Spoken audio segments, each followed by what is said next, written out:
Hi ladies, my name is Danielle and I am your Jamberry independent consultant. The purpose of this video today is to show you about curvy nail beds and how to apply your nail wrap so that they last and they don't get any bubbles. When I first started trying Jamberry, I didn't know if it was for me. I wasn't getting very long on my application, but I guess fortunately I was stuck on bed rest for a few weeks, and so I really didn't have a choice, and I had plenty of time to play around with it. So I watched tons of videos, and what I figured out is my variation on the baseball method, but it's more snag free. So I'm going to show you how that works, and hopefully all of the things that I had to try help you to have your nail wraps apply much easier and simpler than I did in the beginning. Okay ladies, so this is how I apply the wrap to my very curved nails. So I'm going to take the wrap, and it is cold. I've not heated it up at all yet, and I'm going to line it up on my nail. I'm going to make sure that it fits this way and that it's straight.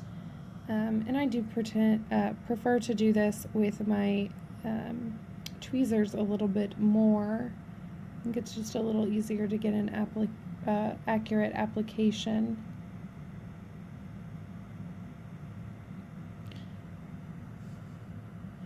Okay, so I've got it all lined up, and I feel like it's pretty well centered and straight.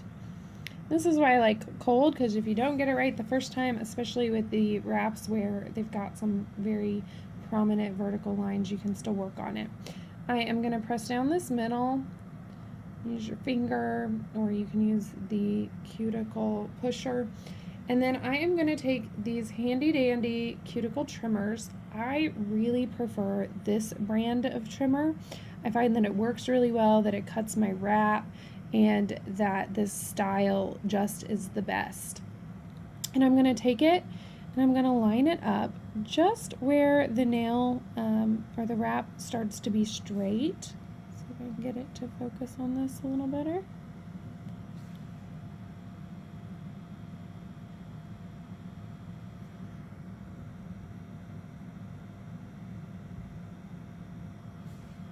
Come on. There we go.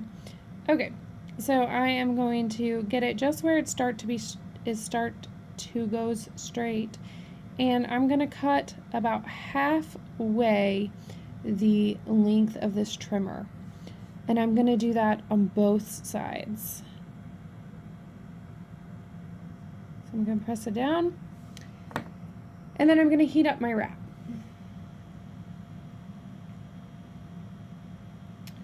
So about 5 seconds till it's nice and warm. I'm going to firmly press down the middle just like I ordinarily would when applying a wrap.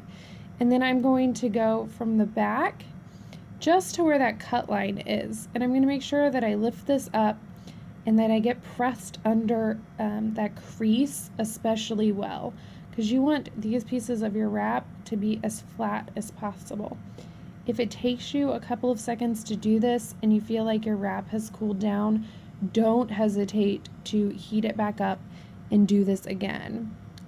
While you can overheat your wraps, you've got to work pretty hard at doing so, in my opinion, particularly when dealing with non-metallics.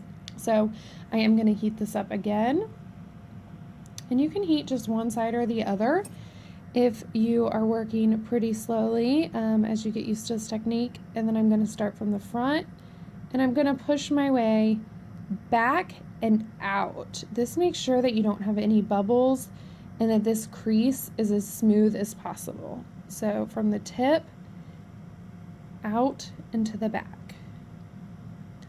So this is nice and smooth and well pressed down.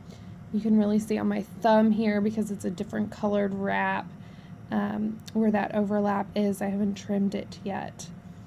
So I'm going to get in here, and then with those trimmers, I'm going to trim down anything that feels rough or that I can noticeably see. So on this side, it is both. And I'm just going to kind of let gravity naturally decide how much I trim. And then also you can kind of just look and see as well Some wraps, it's a little bit more obvious than others, and you just want to get rid of that. And then one more quick heat, and I am going to firmly press straight down here. Don't press down and back too hard at that crease because you will push out your adhesive, but push down, making sure that you get that overlap all taken care of.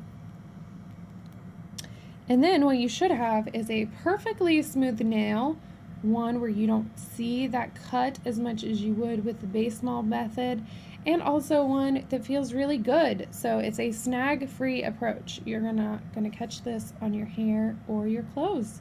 So I hope that this helps, ladies, and if you have any questions, please don't hesitate to contact me. Thanks!